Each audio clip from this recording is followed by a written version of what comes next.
Merhabalar, kanalıma hoş geldiniz. Bugün sizlerle yine bu harika güzel çantayı yapacağız. Harika diyorum gerçekten çünkü harika. Özellikle böyle hep söylüyorum. Hani bu çantayı kendin takar mısın? Evet, bu çantayı kendim alırım da takarım da. O kadar görüntüsü, duruşu tam benim tarzım.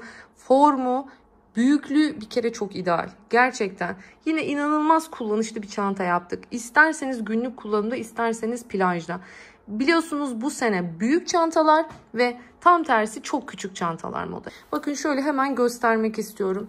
Şu görmüş olduğunuz derinlik 19 santim. 19 santim kenar boyunca devam ediyor. Hiçbir ek olmadan, onu söyleyeyim. Klasik hanım dilendi. Evet, ama önemli detayları var. Özellikle şu köşe kısımlarının böyle oval durması için. O yüzden videoyu mutlaka düzenli bir şekilde izlemenizi tavsiye ediyorum. Püf noktaları kaçırdığımız zaman, çünkü ister istemez aynı duruşu elde edemiyoruz. Boy olarak 37 santim çantamız. En olarak toplamda, yani şu geniş ucundan bu diğer ucuna kadar ise 53 santim. Ağzını bu şekilde topladığımızda çok günlük bir forma ulaşıyor. Açarsaksa harika bir plaj çantası. Özellikle derinliği de fazla olduğu için gerçekten çok kullanışlı oldu diyorum. Tabii ki de bitmedi. Detaylarımız, sürprizlerimiz içinde saklı. Şöyle mumlu deri iplerden ben hem kordonunu, yani hem sapını hem de püskülünü çalıştım.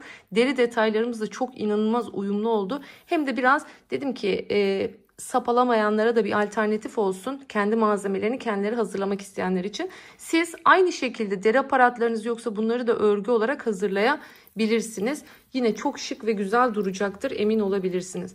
Bakın deri çıt çıtlarımı yine kendim hazırladım. Derilerimi kestim. Çıt çıtlı mıknatıslarımı geçirdim.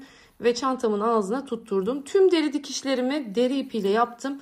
Çok daha güzel bir görüntü olsun diye. Ve evet, bakın görüyorsunuz. Harika bir cep çalıştık. Bu deri cepleri ben çok seviyorum. Çok kullanışlı ve çantanın içinde inanılmaz hem şık hem de çok kaliteli bir duruş sağlıyor. Gerçekten son derece güzel.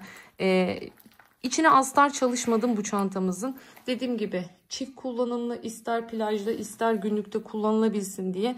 Formuyla, duruşuyla harika oldu. Umarım siz de beğenmişsinizdir ve bu çantayı benimle örersiniz diyorum. Hala kanalıma abone olmadıysanız kanalıma abone olup benim videolarımı, paylaştığım gönderileri herkesten önce görebilmek için, hemen bildirimi gelsin istiyorsanız da zil butonunu aktif hale getirmeyi unutmayın. Biliyorsunuz beğenileriniz, yorumlarınız, etkileşimimizin artması için bizim için çok kıymetli. Daha videolarımızın daha çok insanla buluşması için çok kıymetli.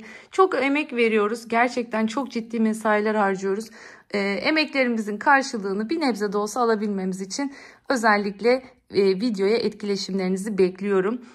Çantadaki malzemelere gelecek olursam hemen hızlıca onları da vermek istiyorum. 500 gram kağıt ip kullandım bu çantada. 500 gram kağıt ip, 100 gram acı kahve mumlu ip kullandım. Tığ numaram 3,5 mm. Tüm her parçayı 3,5 mm ile ördüm. 2 adet bu şekilde derili çıt çıtlardan kullandım.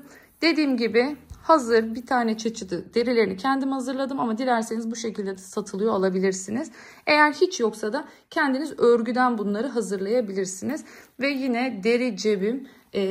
Bunları özellikle Instagram'da biliyorsunuz paylaşırken malzemelerimin de nereden aldığım tüm detaylarıyla veriyorum. O yüzden Instagram hesabım yine Aryalara Tasarım. Beni oradan da takip etmeyi unutmayın. En yeni çantalarımdan ilk önce orada haberdar olacaksınız. Haydi vakit kaybetmeyelim. Hemen bir an önce bu güzel çantamızı örmeye başlayalım. Kağıt ip kullandım, evet, ama siz dilediğiniz ipi kullanabilirsiniz. Her ipe uygun bir çantadır. Koton ip, makrome ip, polyester ip fark etmez. Sadece şunları unutmamamız lazım. Özellikle gramajlı ipler kullanıyorsak, makrome ipler gibi, o zaman çantanızın ağırlığı artacaktır.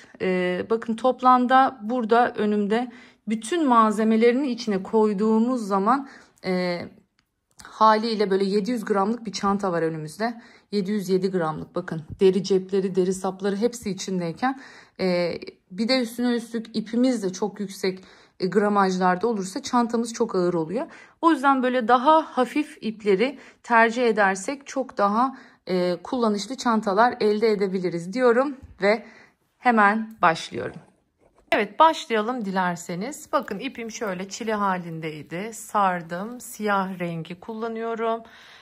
Yine tığ olarak 3,5 milimetrelik tığ kullanacağım bu çantamda. Öncelikle sihirli halka yaparak başlıyoruz şimdi. Şöyle bakın çarpı halinde tuttum. Şu şekilde parmağımla bunu sabitliyorum. Kaymasın diye. Tığımı geçirdim. Alttan ipimi çektim. Ve bu şekilde sıkıştırdım. Bu benim 3 tane zincir çekiyorum ve ilk trabzanım olmuş oluyor. Geldim buraya. 1 2 devam ediyorum ikili trabzanlarıma. 2 bir daha geldim. 4 tane ikili trabzan yaptım. Şimdi 2 tane zincir çekiyorum ama böyle çok sıkı sıkı değil. Devam ediyorum aynı boşluğun içine tekrardan 1 2 2 bakın hep 2 seferde çekiyorum ve geldim sonuncusuna. Yine 4 tane ikili trabzanımı yapmış oldum.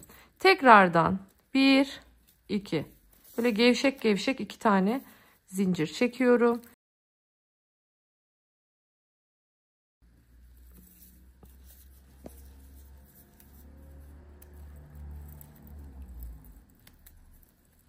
İki,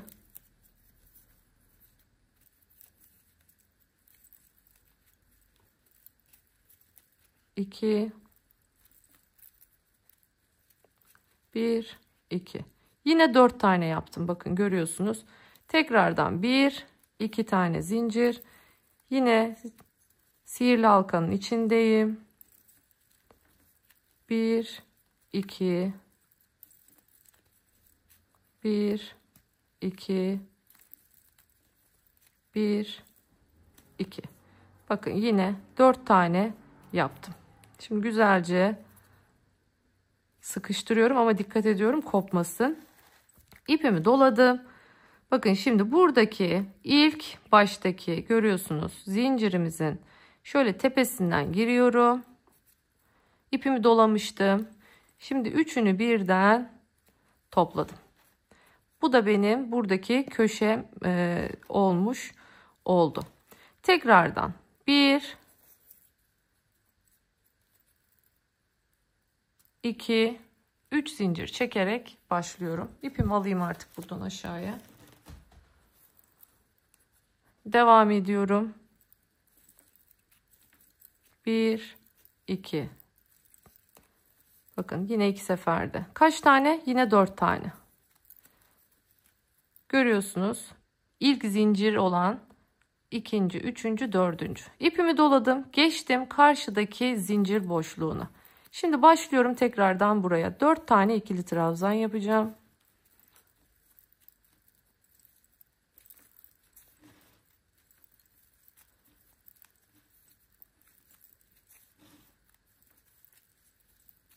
Evet bakın bu şekilde. Sonrasında yine 2 tane zincir çektim. Aynı boşluğun içine giriyorum tekrardan.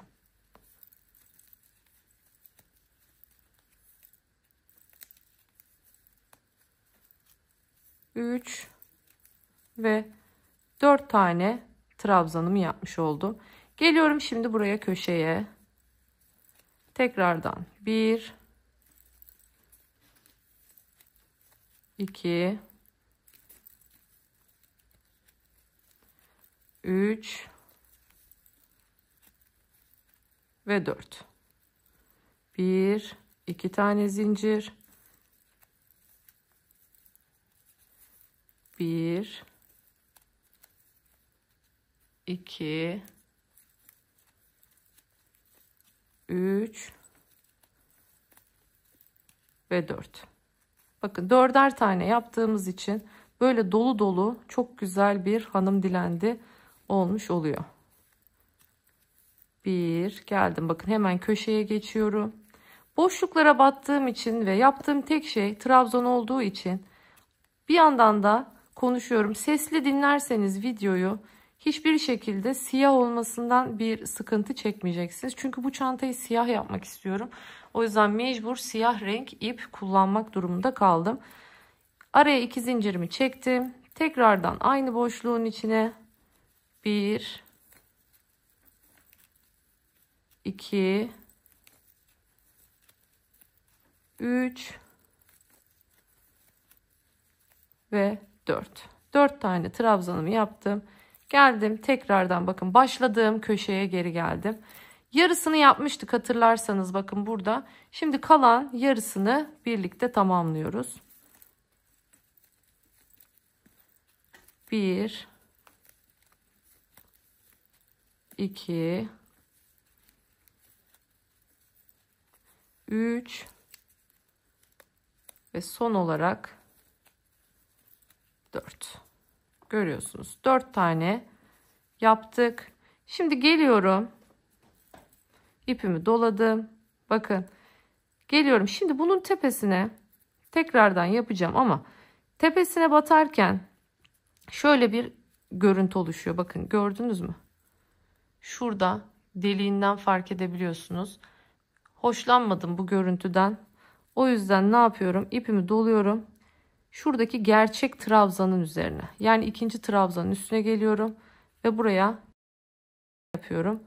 Bakın, böylelikle daha düzgün bir görüntü elde etmiş olduk. Tekrardan 1 2 3 zincir çektim. Aynı boşluğun içine geldim. 1 2 1 2 1 2. Bakın, yine 4 taneyi yaptım. Evet, devam ediyorum. Şimdi geldim, bakın 2 tane görüyorsunuz. Burada bir dörtlü trabzanımız var. Burada bir dörtlü trabzanımız var. İpimi doluyorum. Hiç zincir çekmeden bu araya geliyorum. Ve başlıyorum yine 4 tane de buraya yapmaya. 2 3 ve 4. Bakın, 4 tane de buraya yaptım. Geldim, şimdi köşedeyim. 1 2 3 ve 4. Tekrardan araya 1 2 tane zincir. Yine aynı boşluğun içindeyim. Köşeyi dönüyorum.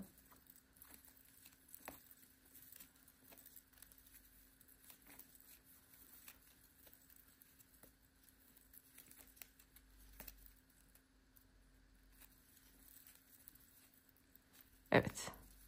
Bakın, bu köşede dönmüş olduk. Geldim yine, bakın tam ortasına.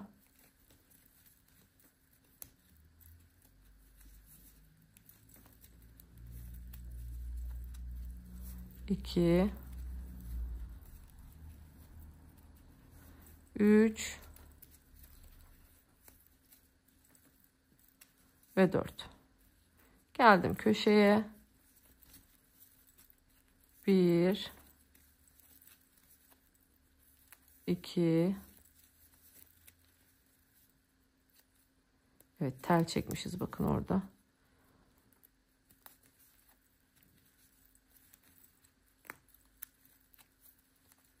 3 ve 4. Şimdi araya 1 2 tane zincir, 1 2 3 4. Geldim 2 trabzanın boşluğuna. 1 2 3 ve 4. Böyle gidiyoruz yani. Hep aynı işlem. Hiçbir fark yok. döneceğiz. Bakın ilk başta şöyle ara ara el ütüsü yapmayı unutmayın. Esnetin örgünüzü. Bakın görüyorsunuz. Başlangıçta burada bir taneydi. Sonraki sırada 2 oldu. Sonraki sırada 3 oldu. Yani bunda kaç sıra örerseniz kenarda o kadar bu dörtlüden olacak demektir. Şu an bakın 3. sırada olduğumuz için kenarda 3 tane oluyor. 4. sırada 4 tane olacak. 5. sırada 5 tane olacak. 6. sırada 6 tane olacak. O şekilde ilerliyor. Evet bakın 4 taneyi yaptık. Şimdi 1, 2 zincirimi çektim. Giriyorum tekrar boşluğa. Bu örnekte hep boşluklara batıyoruz. 3 ve 4. Geldim. Şimdi 2 tane trabzanın arasına. Birinciyi yaptım. İkinciyi yaptım. Üçüncüyü yaptım.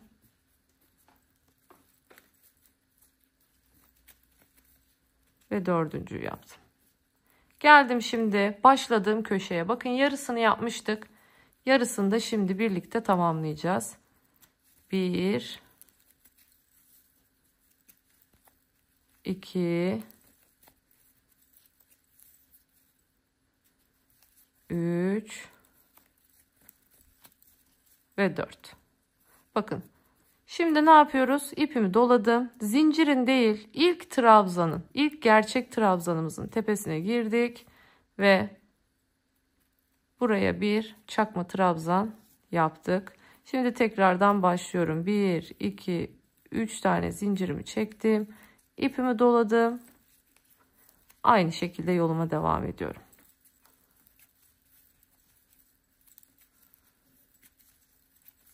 Dört taneyi yaptım bile, bakın görüyorsunuz. Geldim şimdi yine boşluğa.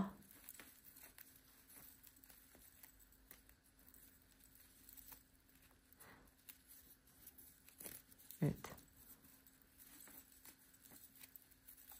Burada eğer ki bir örnek olsaydı ya da böyle batacağım yerler önemli olsaydı, evet o zaman siyah ip tercih etmeyebilirdim. Ama bazen de çantayı siyah örmemiz gerekiyor. Yani siyah yapmak istiyoruz. İnanın bu sefer de size göstermek için farklı renkten başka bir çanta daha, ikinci bir çanta daha yapmak bizim için oldukça zor.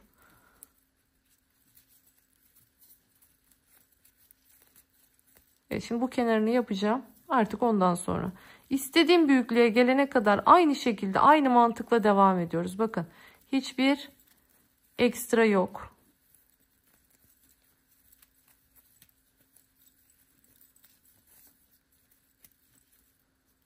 Evet, dörtlüyü yaptım. Araya 1 2 tane zincir döndüm.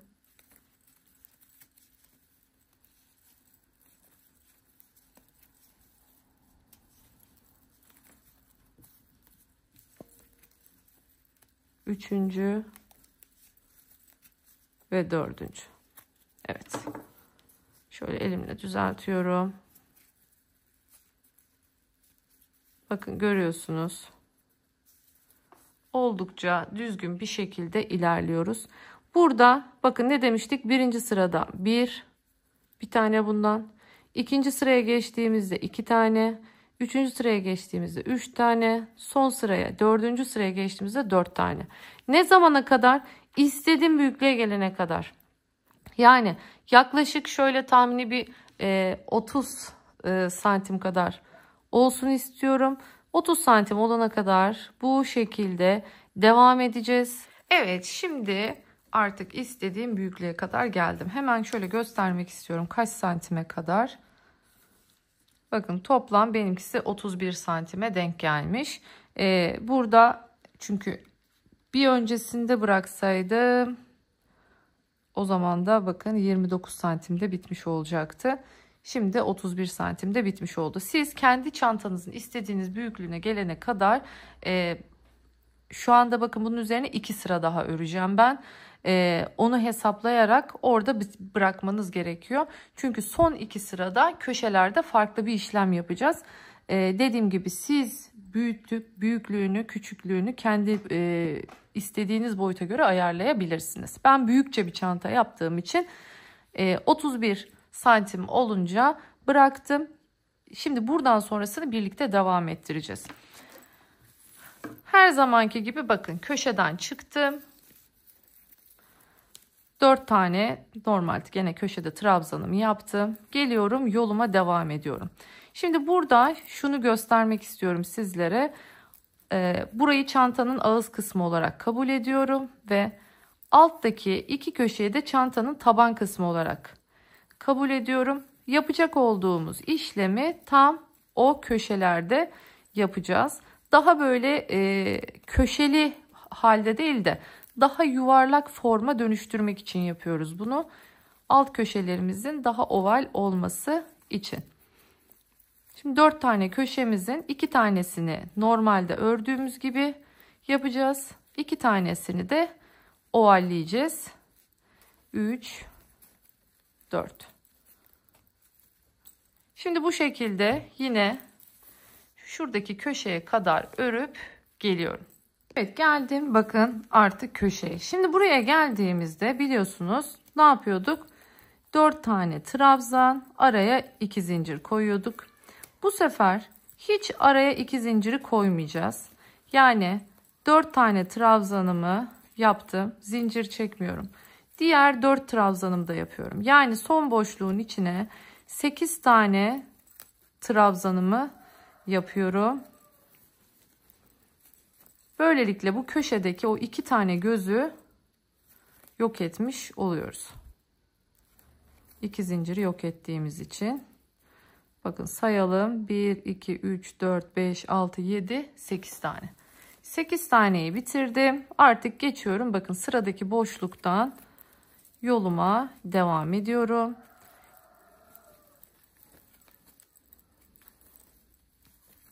Aynı şekilde şimdi sıradaki köşede de bunu yapacağım.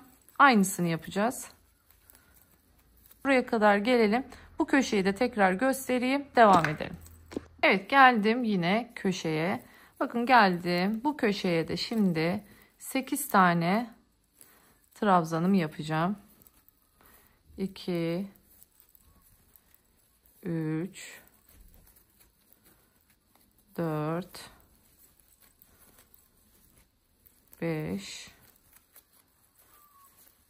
6, 7 ve 8. Bakın burayı da bu şekilde dönmüş olduk. Şimdi bu köşeye kadar geliyorum. Bu köşeyi de tekrar birlikte yapalım. Ondan sonra bitiş yerimize geleceğiz. Evet, geldim bakın köşeye. Şimdi buraya artık normal köşe yapacağız. Burası bizim çantamızın ağız kısmı. Burayı yuvarlamak istemiyorum. Burası normal köşeli bir şekilde kalacak.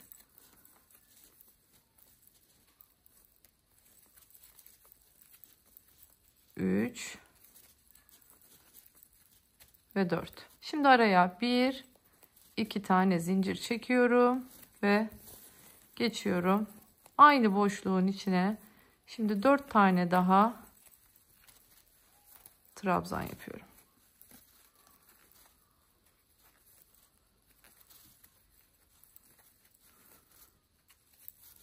Geldim sıradaki boşluktan devam ediyorum.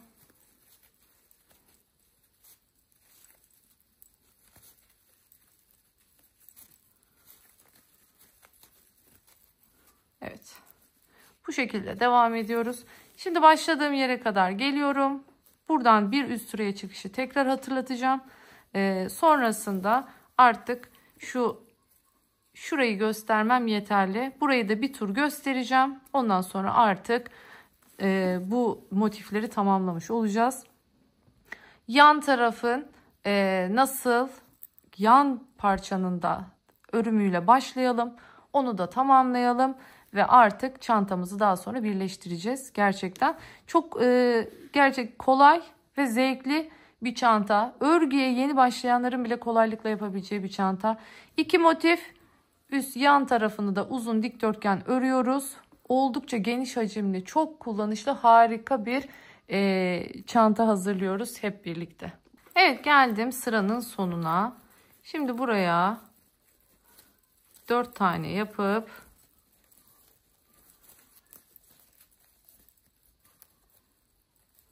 üç ve 4. Şimdi tığımı doladım. Geliyorum. Buradaki trabzana hepsini bir topladım. Çakma trabzanımı yaptım. Şimdi 1, 2, 3 zincirle başlıyorum. Aynı noktadan tekrar. 2. Evet. İlk zincirimle beraber 4 tane oldu. Bakın görüyorsunuz. Şimdi sıradakinden devam ediyorum. Geleceğim. Şu 8 tane trabzanı yaptığım köşeye kadar örüp geliyorum. Evet, şimdi geldim bakın artık köşe kısmına. Şimdi burada bakın bir boşluğumuz var. Normal buraya yine her zamanki gibi 4 taneyi yapıyorum. 2 3 ve 4. Sonrasında ilk trabzanın tepesinden başlıyorum. Buradaki 8 tane trabzanımın yine tepesine birer tane olacak şekilde, yani toplamda 8 tane olacak şekilde trabzanlarımı yapıyorum. Her trabzanın tepesine bir trabzan.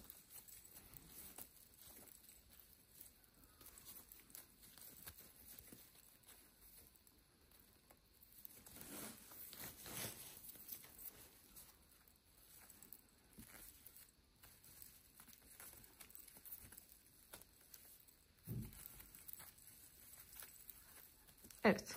8'ini de tamamladık. Bakın görüyorsunuz nasıl toparladı, kavislendi. Yani şöyle şu bombeyi elde etmemiz gerekiyor burada. Şimdi geliyorum. Sıradaki boşluk bakın hemen yanı. Buradan devam ediyorum yoluma. 1 2 3 ve 4. Bakın görüyorsunuz. Burayı komple bu şekilde trabzanla dolaşmış olduk. 4 burada, 4 burada. Toplam 8 tane de ortada olmuş oldu. Şimdi aynı burada yaptığım işlemin aynısını artık çekmeme gerek yok. Aynısını burada da yapacağım. Bakın bu boşluğa 4 tane, bu boşluğa 4 tane, ortada 8 tane yine trabzanımız. Bu alt iki köşede yapıyoruz bunu sadece. Buraya geldiğimizde bunun aynısını tekrar yapacağız. Yani buraya geleceğiz. 4 trabzan, 2 zincir, 4 trabzan. Yine buraya gelecek. 4 trabzanımızı yapacağız ve artık bitireceğiz bunu. Toplamda da kaç sıra olduğunu, kaç santime ulaştığımızı tekrardan ölçerek göstereceğim. Hemen dediğim gibi ek yerime kadar örüp geliyorum. Evet, şimdi artık köşemize geldik. Biliyorsunuz 2 tane zincir çekiyorduk. 2 zincirimi çektim. Bakın şimdi ipimi kopardım. Geliyorum. Zincirin tepesine değil, yaptığım ilk trabzanın tepesine geliyorum. Ve yine en son şuradaki çektiğim zincirin içinden girip bu ipimi buraya çekiyorum. Şimdi bunun üzerinden zaten biraz sonra dolaşırken ipimi gizlerim. Şöyle gösteriyorum. Bakın kaça kaç oldu. Tabii ütülediğimde çok daha düzgün görünecek. Bakın göbek kısmını ütülemiştim. Ne kadar düzgün ve pürüzsüz. Şimdi kenarları ördüğümde görüyorsunuz böyle pot pot duruşlar karşımıza çıkıyor. Hiç canınızı sıkmayın bu anlamda. Şöyle göstereyim. Bakın burası bizim taban kısmımız. Tabanlarda şu köşeleri yuvarladık. Görüyorsunuz. Burası ise üst kısmımız.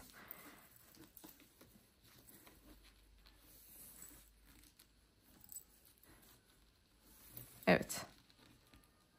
yaklaşık 36 santim olmuş durumda. Evet, şimdi şu yan kısmını nasıl örüyoruz o kısmını göstereceğim.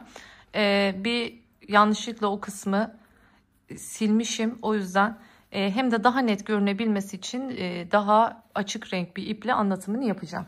Şimdi burada kriterimiz neydi? Videoda da söylemiştim. Şu üç kenarımızı, yani motifi tamamen bitirdikten sonra üç kenarımızın ilmeğini sayıyoruz ve daha sonra bunu ipimizde o kadar ilmek tutaraktan yan taraftaki çakma trabzan kısmını örmeye başlıyoruz. Şimdi burada şunu hemen nasıl kolay yolla hesaplayabilirsiniz? Belki siz motifinizi daha küçük yapmışsınızdır. Hemen şurada kaç tane dörtlümüz var sayıyoruz. Başlıyorum buradan, mesela kaç tane dörtlümüz var? Benim 45 tane dörtlüm vardı. Yani toplamda 180'di. Bir de burada örneğimizin tam burasındaki o zincir kısmının bir tanesini de buraya dahil ettiğimiz için, bir burada bir diğer tarafta olduğu için 180'e ne yaptım? 2 ekledim. Hemen şimdi tabii ki de ben o kadar zincirle başlamayacağım. Bakın tekrar söylüyorum, çantada 182 tane ile başladım. Şimdi hemen göstermelik 10 tane ile başlayacağım.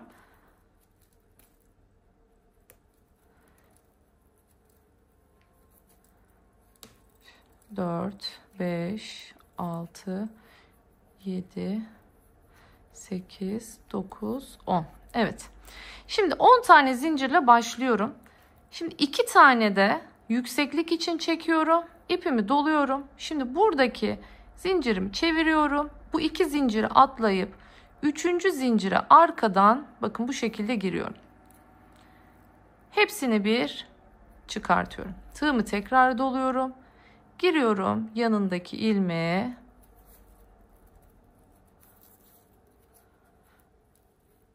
Şimdi hepsini bir çıkartıyorum. Giriyorum bu araya. Hepsini bir çıkartıyorum.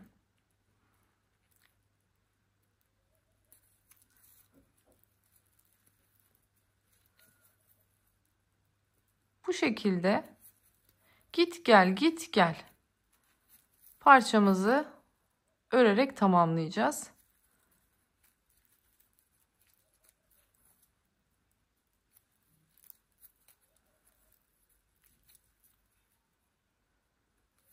Bu yan taraftaki ilk başlangıçtaki zincirimizi hiçbir zaman saymıyoruz. Onu sadece yukarı çıkmak için kullanacağız. Evet. Bakın 10'uncuyu da yaptım. Şöyle göstereyim. Çakma trabzanlarımı tamamladım.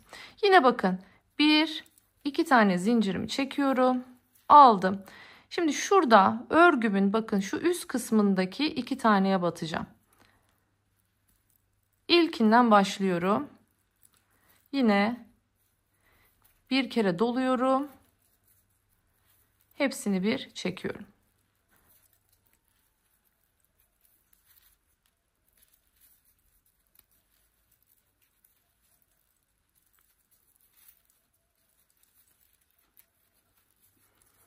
Evet, devam edelim. Tekrar hatırlatıyorum. 182 artı 2 ile başladım. Evet. Geliyorum. Bakın burada şu hattı devam ettirmem lazım. Son ilmeğimize de gelip batıyorum ve yine 2 zincir çekerek yukarı çıkıyorum. Eğer ki son batacağınız yeri karıştırmamak istiyorsanız, çünkü yanlışlıkla eksiltmeler olabiliyor sonrasında. Bakın bu zincirden sonrası ilk yaptığım trabzanın tepesine işaretleyicinizi takın. Böylelikle oraya geldiğinizde bakın burada hangisi o? Zincirden sonraki ilk trabzan bakın. Böylelikle sonuna geldiğinizde en son nereye batacağınızı bilirsiniz. Yanlışlıkla eksiltme yapmazsınız. Çünkü en çok benim bana atılan böyle geri dönüş resimlerinden en çok karşılaştığım şey bu son batılacak olan yere batmamak ya da zincirin üzerine de batıp bu sefer de tam tersine oluyor. Eksiltme değil, artma yapmış oluyor. Buna dikkat etmeniz gerekiyor.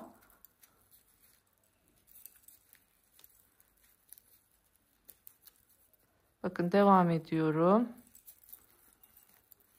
Bakın geldim. Bakın en son işaretleyiciyi taktığım yere. Ne yapıyorum? Buraya da giriyorum. Çıkartabilirsiniz diliyorsanız daha rahat girmek için. Batacağım yere işaretleyici sayesinde gördüm. Ve en son bakın bu noktaya da battım. 2 zincir çektim. Döndüm. Bakın ilk boşluğa hemen çakma trabzanımı yapıyorum. Ve yine işaretleyicimi buraya geçiriyorum. Görüyorsunuz. Yani 2 tane işaretleyici ile bir başında bir sonunda bu şekilde gidiyoruz. Görüyorsunuz. Şöyle bir hat oluşuyor. Bu da güzel bir görüntü veriyor açıkçası. Bakın burada da görüyorsunuz. Şimdi burada santime dikkat edin. Çünkü herkesin çakma trabzan yüksekliği farklıdır. Yani bazıları bunları uzatarak yapar, bazıları daha sıkı yapar. O yüzden burada kriterimiz ne olmalı? 1. ilmek sayımız. Çünkü ağız ağza ekleme yapıyoruz. İkincisi ise ölçümüz. 18 santim olana kadar örüyoruz. Şimdi ben artık çantamın motiflerini bitirdim. Bakın görüyorsunuz. Güzelce ağız ağza gelecek şekilde tutturdum. Şimdi bunu birleştireceğim. Sonrasında bu tarafı da birlikte birleştireceğiz. Bu parçayı da birlikte birleştireceğiz. Evet, şimdi şöyle geniş açı kamerasını aldım ve size detaylı göstermek istiyorum. Bakın dediğim gibi şu oval yaptığımız kısımları alt kısma gelecek şekilde ağız ağza ilmeklerimi sayarak ara ara tutturdum. Dediğim gibi zaten bunun saydığım şekilde şöyle biraz da ilerleteyim. Şu üç kenarının ilmek sayısını sayıp sonrasında o sayıda göz tutaraktan bu parçayı ördüğüm için otomatikman ne oldu? Zaten sayılarım tam tamına denk geldi. Yani bir başladım buradan işaretleyiciyi koyaraktan sayaraktan karşılıklı tutturdum. Tam tamına yerlerimi ayarlamış oldum. Sık iğne ile birleştirirken neye dikkat ediyorum? Her zaman ön kısımlarında yani örnek tarafından başlıyoruz ki böylelikle sık iğnelerimizin yüzü görünsün. O bizim için önemli. Hemen yaklaşalım.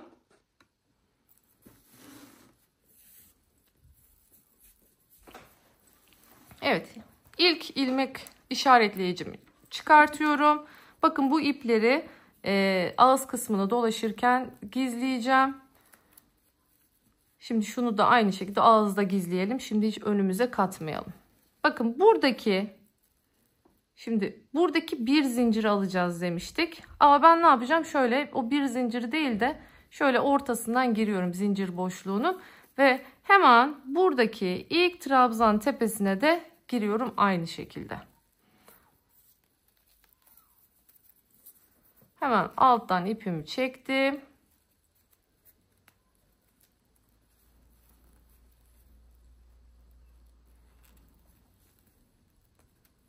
Sık iğnemi yaptım.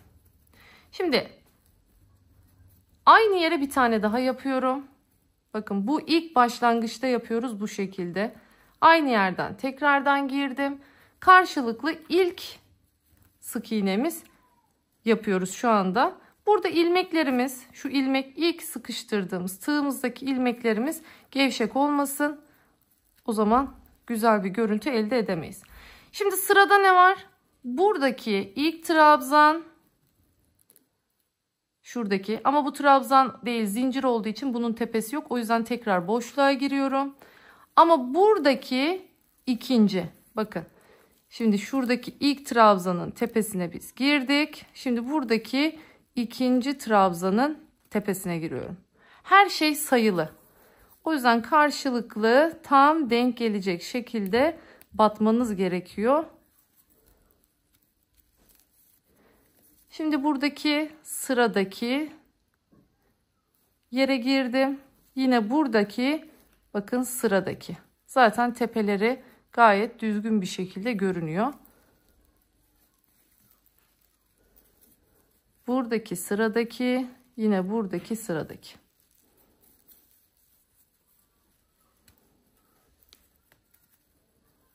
Sıradaki, sıradaki. Bu şekilde kolaylıkla bir başlayacaksınız. Sonuna kadar karşılıklı her ilmeğe bir ilmek denk geliyor.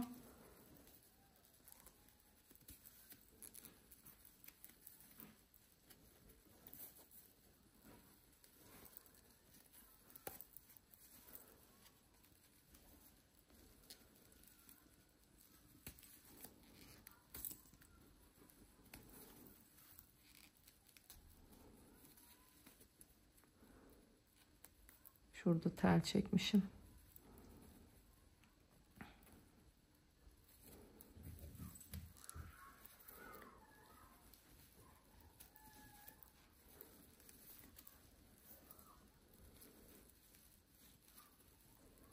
Bakın.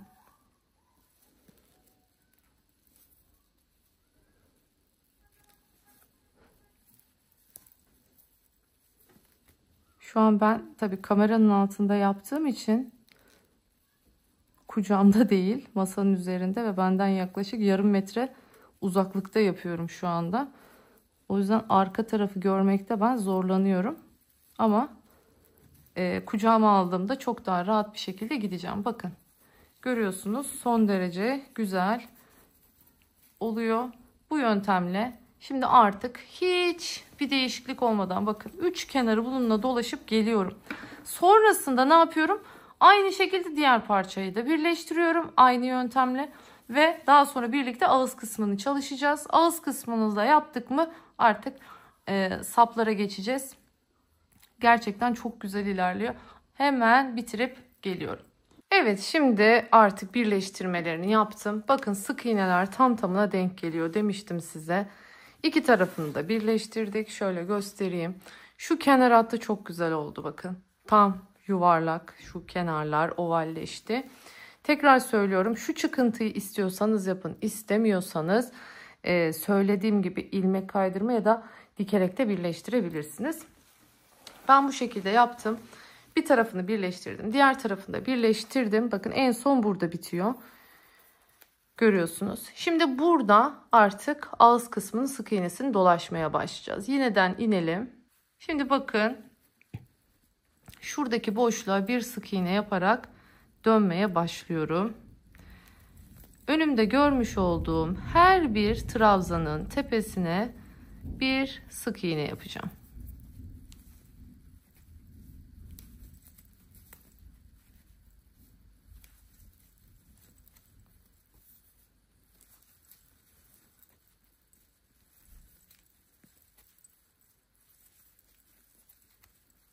Bu şekilde.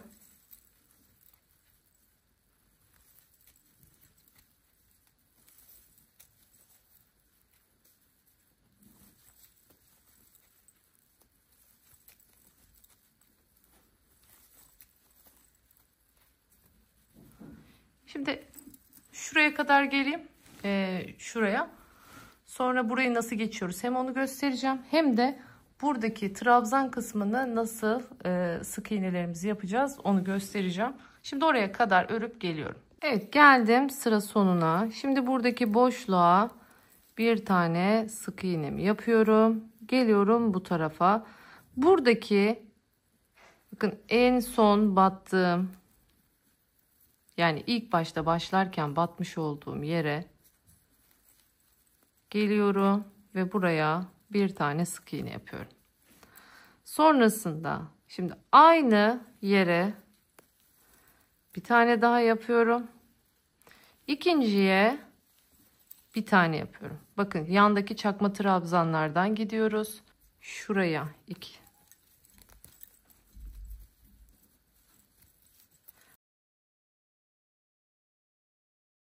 Şunları bir keselim artık. Yeterince yürüttük zaten.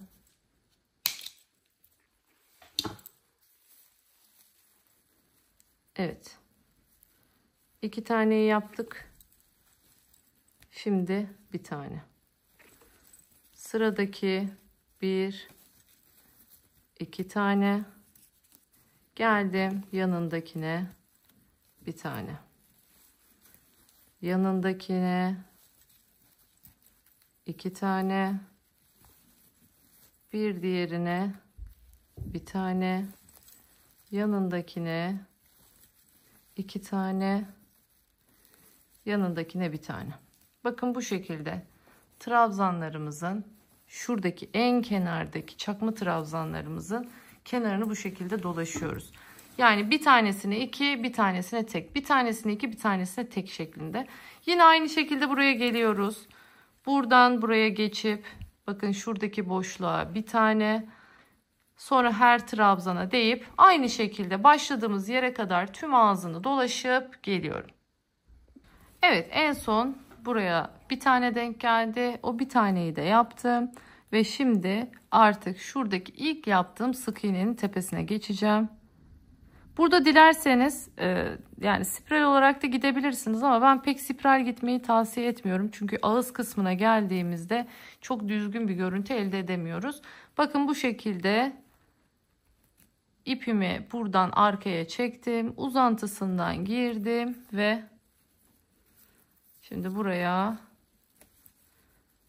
bir sık iğne yaparaktan yoluma devam ediyorum. Sıradaki hep aynı yöntemle bir üst sıraya çıkacağız. Bakacağım şimdi kaç sıra benim için yeterli olacak. Tahmini bir herhalde 3-4 sıra yeterli olacak diye düşünüyorum. Çok da yüksek yapmayı düşünmüyorum ağız kısmını. Çünkü çantamızın da boyu çok uzamasın.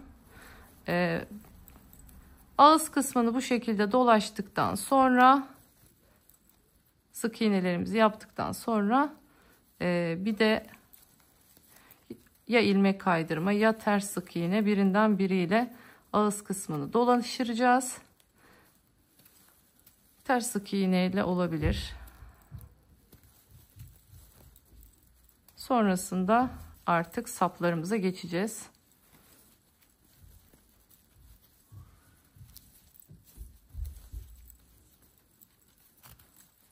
Hasırdan da çok güzel olur bu çanta. Gerçekten hasır rengiyle de inanılmaz güzel olur. Tabii siz dilerseniz burayı farklı, yanları farklı yapabilirsiniz. Burayı bir sıra farklı renklerle örüp kenarlarını yine tek renk yapabilirsiniz. Yani her şey size kalmış dediğim gibi. Şimdi ben artık istediğim ağız kısmına gelene kadar her seferinde bir üst sıraya geçerekten, bakın şurada tekrardan göstereyim. Bu bizim ilk sık iğnemiz değil. Bakın bu yukarı çıktığımız şu bizim gerçek ilk sık iğnemiz. Bunun şöyle gireceğiz.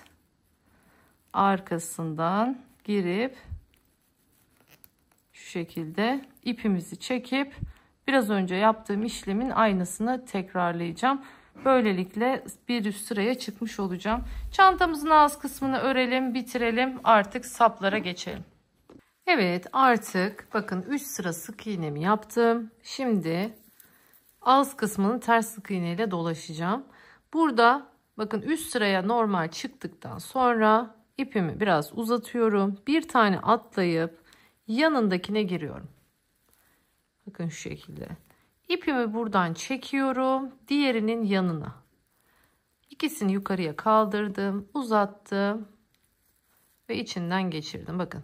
Sık iğne yapıyoruz ama geri geri giderek yapıyoruz. Uzatıyorum. Tutuyorum bu şekilde. 1, 2. Bir tane atlıyorum. Hemen ikincisini. Girdim. Çektim yanına ilmeğimi. İkisini bir çıkarttım. Uzattım. Girdim. Bakın.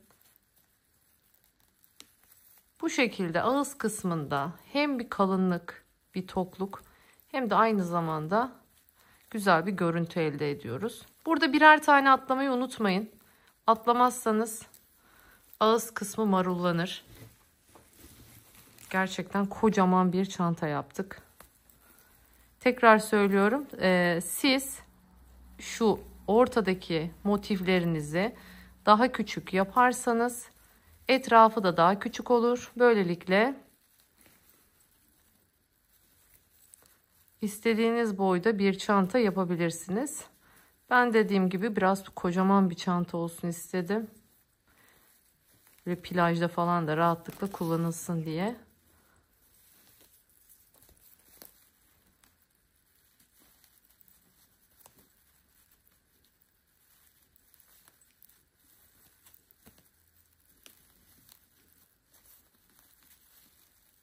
Bakın geri geri gidiyorum. Bütün ağzını bu şekilde dolaşacağım.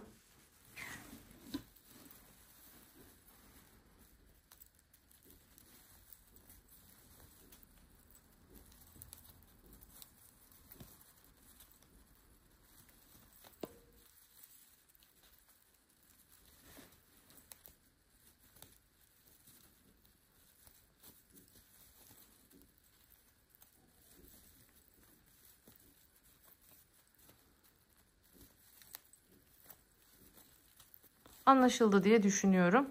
Şimdi bu şekilde çantamızın ağzını komple dolaşıp geliyorum. Evet, geldim bakın artık sona doğru. En son bunu da yaptım ve artık burada ipimi kesiyorum. Şöyle arkadan bakın girip bu ipi buradan öne doğru çekiyorum ve buradaki görüntü devamlılığını böylece sağlamış oluyorum. Şimdi iğnemi alıyorum hemen.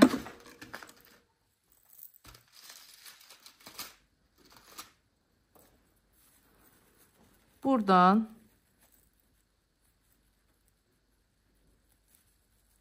sık iğnelerimin arasından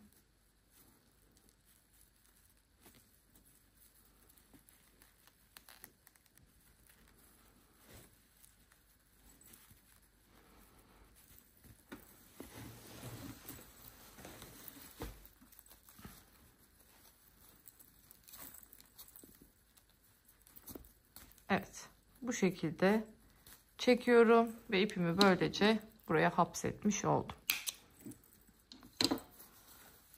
Şöyle ağız kısmını elimle esnetiyorum.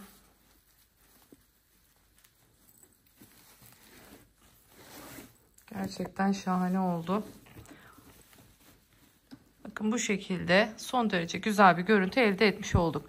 Sap konusunda dilediğiniz sapı yapabilirsiniz. Yani isterseniz normal kendi renginden devam edebilirsiniz. İsterseniz deri görünümlü ipler kullanabilirsiniz.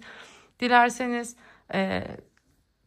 kendiniz normal deri dikme sap dikebilirsiniz. Her şey tamamen size kalmış durumda. İstediğiniz sapı yapabilirsiniz. Dilerseniz sapımızı örmeye başlayalım. Mumlu koton iple bir sap yapacağım buna. Deri görünümlü olduğu için güzel olacak diye düşünüyorum. Hatta yanlarına da şöyle şu deri çıt çıtlardan takabilirim. Hani istendiğinde kenarları katlanabilsin, istendiğinde de açık olarak kullanabilsin diye. Bakın renkleri oldukça birebir uyumlu. İsterseniz başlayalım hemen. Şöyle zincir çekerek şimdi başlıyorum. 2 tane zincir çektim. Birincisine girip hemen bir sık iğnemi yapıyorum. Sonrasında altta kalan bakın 2 tane şöyle bu 1 bu 2 görüyorsunuz. Girdim buraya. Şimdi içinden ilmek geçireceğim bunun.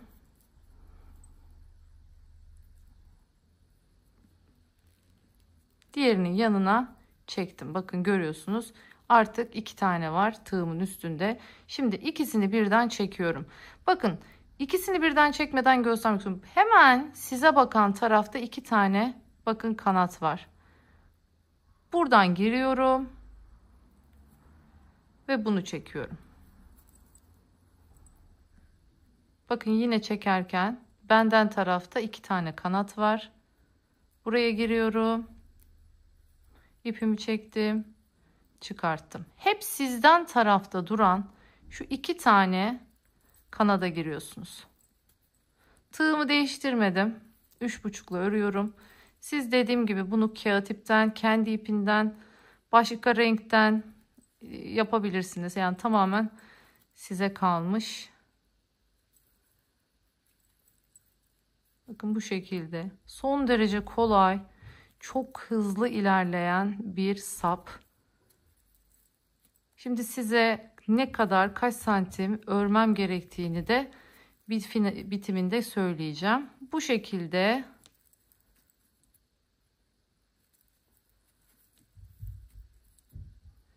istediğim boya gelene kadar döne döne örüp geleceğim. Bakın çok kolay, takip edin. Bunu çektiğinizde sizden tarafta duruyor zaten. Giriyorum oraya. Çektim. Bakın yine altta. Bu şekilde şimdi istediğim yüksekliğe gelene kadar örüp geliyorum. Evet, şimdi yavaş yavaş finale geliyoruz. Bakın. Şimdi görüyorsunuz sapımızın bir tanesini yapıp ben diktim. Şimdi diğerini birlikte dikeceğiz. Sonrasında gördüğünüz gibi şu şekilde yan taraflarına bu derili çıt çıtları taktım. İstediğimde çantanın ağız kısmını bu şekilde bakın küçültebilmek adına. Sonrasında astarsız bir şekilde kullanabilmek adına da içine bu şekilde çok güzel derili fermuarlarımız, ceplerimiz var. Bunlardan kullandım. Böylelikle böyle telefonunuzu, küçük eşyalarınızı rahatlıkla içine koyabileceğiniz ve aynı zamanda da şık bir görüntü elde edebileceğiniz bir çanta oldu. Bakın derilerimi kendim hazırlıyorum. Elimdeki mevcut parça derilerden, sap derilerinden böyle kesiyorum makasla ve sonrasında bu şekilde mıknatıslı çıt çıtlarımı deriye geçirip sonrasında dikerek tutturuyorum. Şimdi her dikme işlemini göstermedim. Çünkü hepsinde aynı tekniği kullandığımız için bunları önceden diktim. Bakın çantanın neresine diktiğimi de hemen şöyle göstermek istiyorum sizlere. 1, 2, 3, 4, 5, 6 örnek altına diktim. Biraz çantayı ortalasını istedim. Çünkü tam ağız kısmına dikersem çantanın ağzı koyduğumuz yerde ister istemez böyle o cebin derisinin ağırlığından aşağıya doğru çökme yapabiliyor. O yüzden bakın her şey çok uyumlu oldu. Sap, buradaki kullandığımız deriler ve içindeki deri hepsi acı kahve renginde ve bu şekilde ben siyahı çok yakıştırıyorum, acı kahveyi. Güzel, klas bir görüntü elde etmiş oluyoruz. Çıt çıtların 3 tanesini diktim. 4.'sünü bıraktım. Birlikte dikeceğiz. Nasıl diktiğimi göstereceğim. Bu yöntemle zaten hem içindeki cebi, bakın burası görüyorsunuz. Ceplerimizi bu şekilde makine dikişi gibi dikmemiz gerekiyor. Bunun için normal ilerliyorum, gidiyorum buraya kadar, sonra tekrar geri geliyorum ve batmadığım her noktaya batıyorum. Bu şekilde tam bir makine dikişi elde etmiş oluyoruz. Aynı işlemi tüm dikişlerde yapıyoruz. Bu da şuradaki şu dikmediğim şu çıt çıtı dikerken göstereceğim bu detayı. Sonrasında dediğim gibi sap kısmını artık bir tanesini diktim, diğerini de hazırladım sizler için. Bakın görüyorsunuz sapımız burada hazır. Şimdi bunu da nasıl tutturduğumu göstereceğim. Ama öncesinde kaç santimlik bir sap yaptım. Hemen onu sizlere göstermek istiyorum.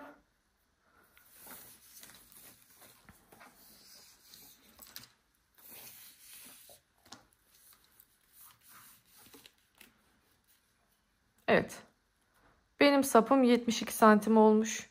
72 santimlik bir sap yaptım. Ama şunu unutmayın, bunların bir şöyle şu kadarlık kısımları dikişin içinde kalıyor. Yani bunu buradan geçirip bakın şöyle tutturuyoruz. Görüyorsunuz. Çok güzel bir teknik bu da. Her çantada hemen hemen farklı yöntemler, farklı teknikler uygulamaya çalışıyorum ki sizin de işiniz kolay olsun. Hemen buradan başlayalım.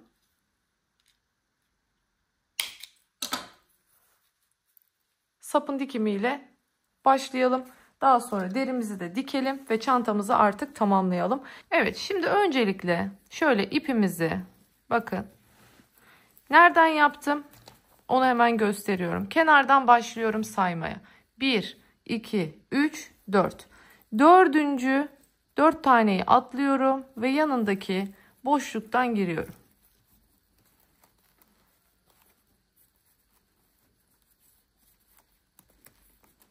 Şu şekilde girdim.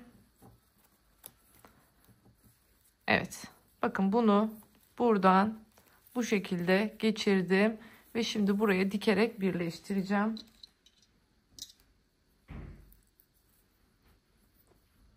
Hemen iğneme takıyorum.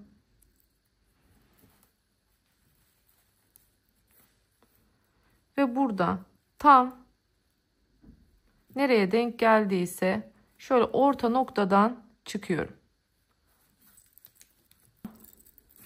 Evet. Şimdi ne yapıyorum biliyor musunuz? Hemen şu yanda böyle kanatlar var ya bu örgüde. Şöyle göstereyim bakın. Bir bu tarafında bir bu tarafında şöyle kanatlar var ya. Şu yan kanattan geçiyorum. Aynı şekilde bakın buradaki yan kanattan şöyle göstereyim. Buradaki yan kanattan tutturuyorum. Burayı güzelce bu şekilde sabitliyorum. Bakın bir daha geçiyorum. Evet. Sonrasında diğer tarafa geçiyorum. Bir de buradaki yan kanatla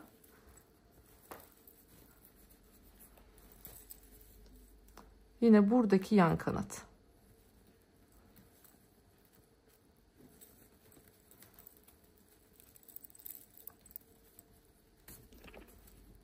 Evet. Şimdi ne yapıyorum? Aynı yerden tekrar geçiyorum. Bir de burayı böyle sıkıştırıyorum iyice.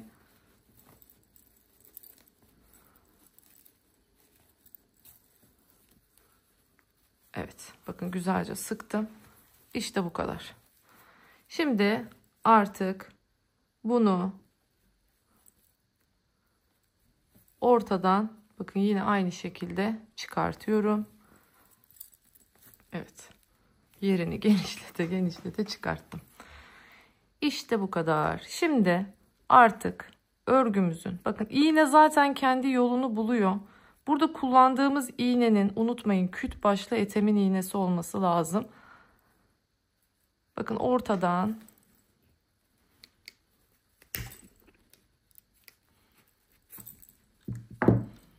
bu şekilde ilerliyorum. İpimi de gizlemiş oluyorum. Hemen kısadan kesmiyorum. Sonra ileride çözülme yaşamayalım.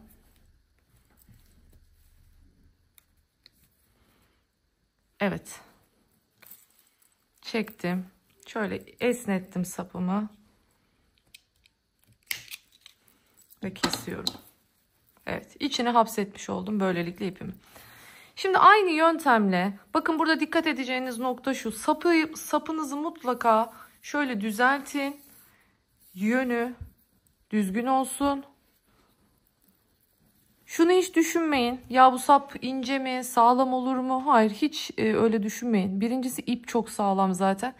İkincisi de ördüğünüzde oldukça halat gibi bir ip oluyor. O yüzden içiniz rahat olsun. Yine sayıyorum bakın. 1, 2, 3, 4.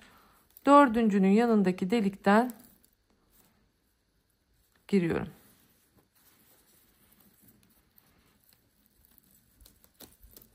Evet. Şimdi aynı şekilde bunu da buraya güzelce tutturacağım. Saplarımı yine kontrol ediyorum. Eşit mi? Evet, eşit. Burayı da dikip geliyorum. Sonra birlikte dediğim gibi şu deri çıt çıtları dikeceğiz. Evet, şimdi geldik artık çıt çıtımızı dikmeye. Şimdi ben bunun için deri ip kullanıyorum. Böyle dikkat edin bakın yapıştırdığım gibi kalıyor. Böyle mumlu bir ip bu, deri ip. Deri dikme ipi diye geçiyor bunlar. O şekilde satılıyorlar. Tabi olmak zorunda değil. Siz normal sağlam böyle naylon tarzı iplerle de dikebilirsiniz. O tamamen size kalmış. Şimdi nereden diktim? Bakın hemen şuradan bakalım sayalım. Bir, ikinci. İkinciden diktim. Burada da aynı şekilde 1, 2. Şöyle ikinciden tutuyorum bu şekilde.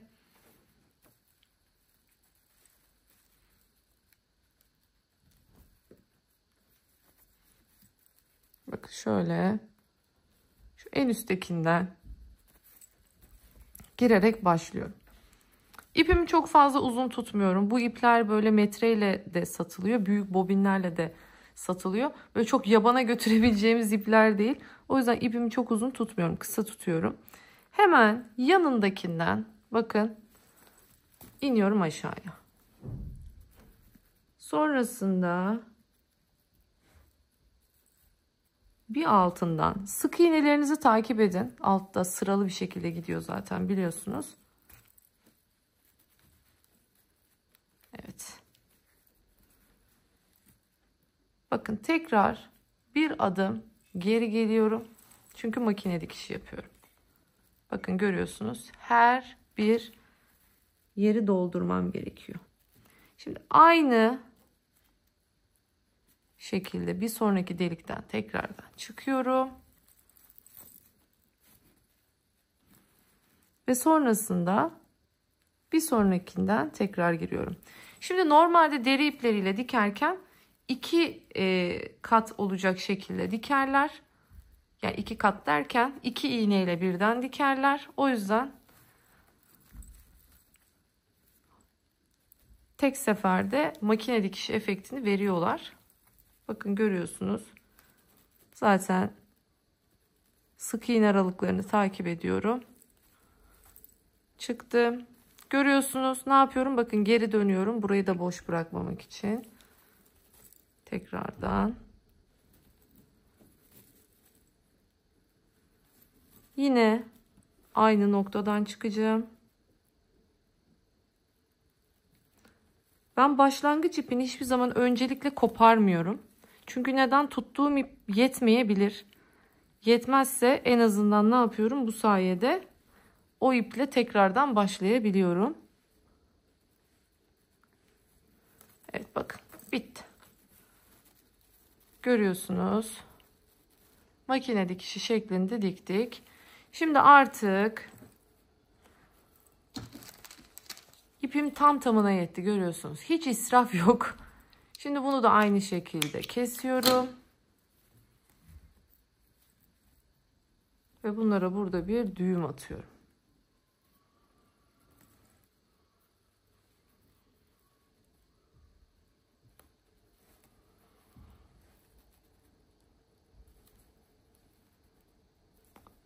Şimdi sonrasında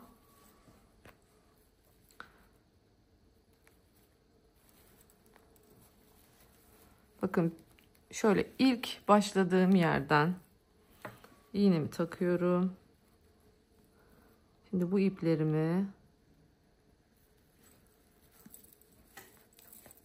bu şekilde öne çekiyorum. Şöyle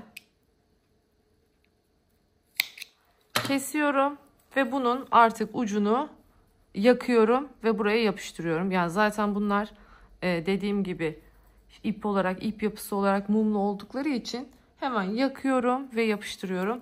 Bu kadar kolay işte aparatlarımızı dikmesi.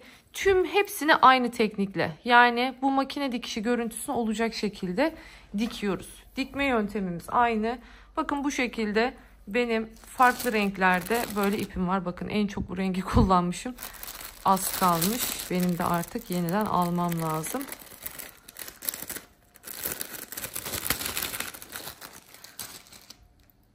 İpi görüyorsunuz. Gerçekten muazzam güzel bir ip.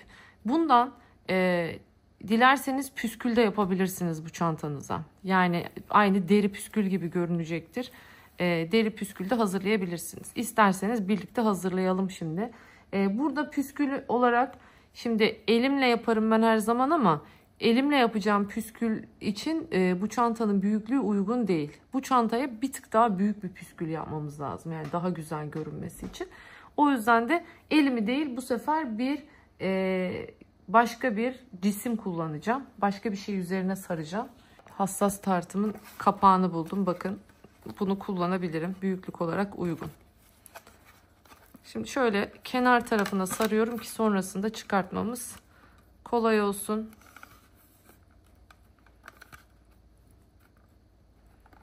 İplerimiz kıymetli. Olabildiğince en tasarruflu şekilde kullanmaya çalışalım.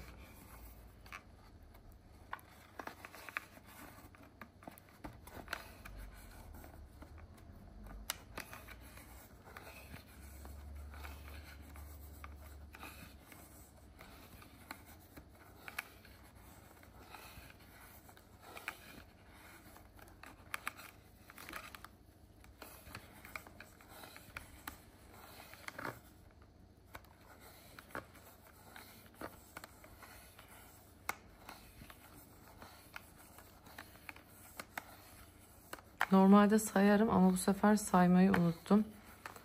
Videoyu kesmeyeceğim. Siz sayın kaç sıra sardığımı. Ben artık göz kararı ayarlayacağım kalınlığını.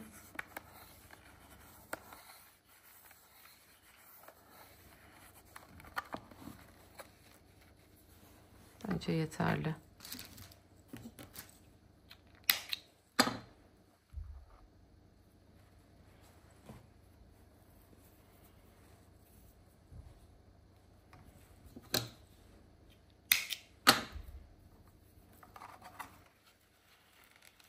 Evet, çıkarttım.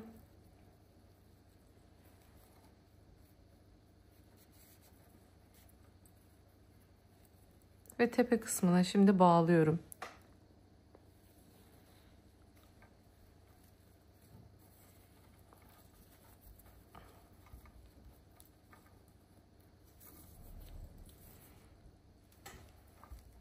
Bakın bu şekilde yapıp bunu şöyle aşağıya doğru döndürürseniz görünürde hiçbir şey kalmaz.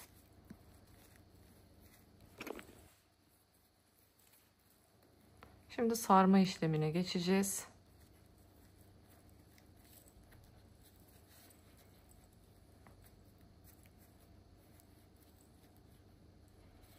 Püskül hep söylerim, benim için çok önemli bir detay. Eğer bir püskül hazırlayacaksak rastgele alelade olmaması lazım.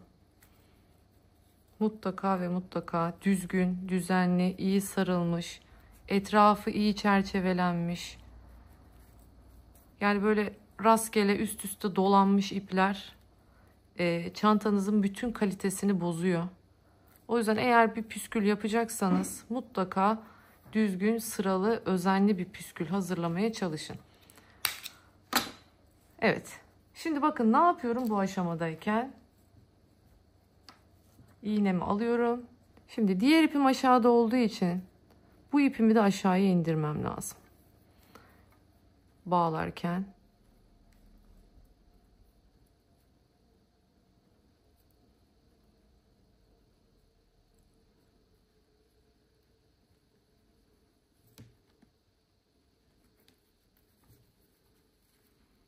Şimdi iğnemi çıkartmıyorum bakın. Şimdi bu aşamada iki ipin ucunu burada bağlıyorum.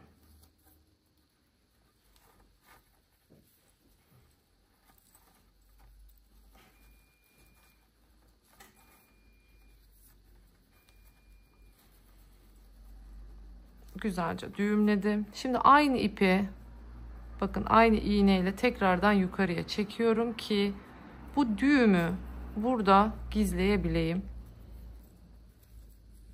Şimdi yukarı doğru çekeceğiz ve bu düğümü tam şu sardığımız ipin arasında yok edeceğiz.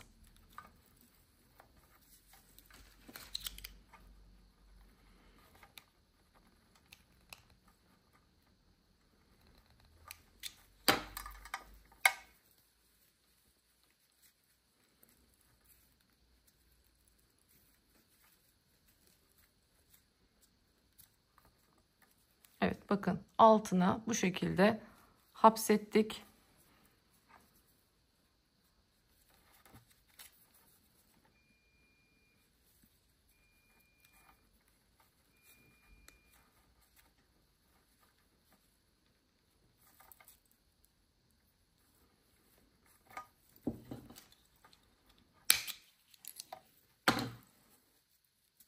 Ve ipi kestim.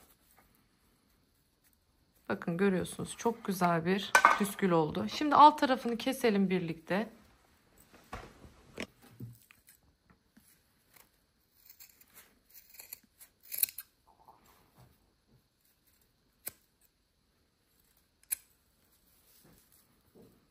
Bakın aynı deri püskül gibi duruyor. Şimdi ağız kısımlarını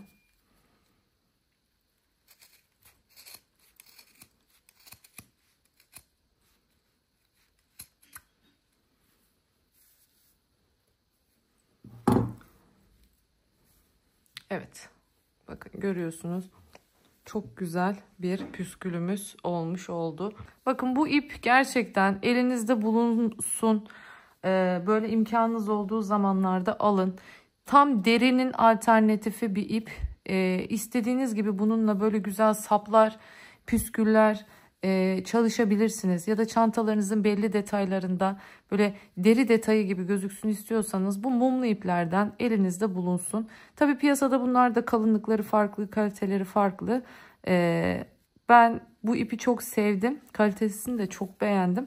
Eğer böyle Instagram'dan özelden yazarsanız ya da Instagram'da zaten paylaşımlarımda malzemelerimi nereden aldığımı yazıyorum. Oradan bütün malzemelerimi nerelerden, hangi çanta için nerelerden kullandığımı görebilirsiniz. Bakın jilet gibi harika bir püskül hazırladık sizlerle. Şimdi hemen şu masamı bir toparlayayım. Artık püskülümüzü çantamıza buluşturalım. Evet, çantamız bitti. Finaldeyiz.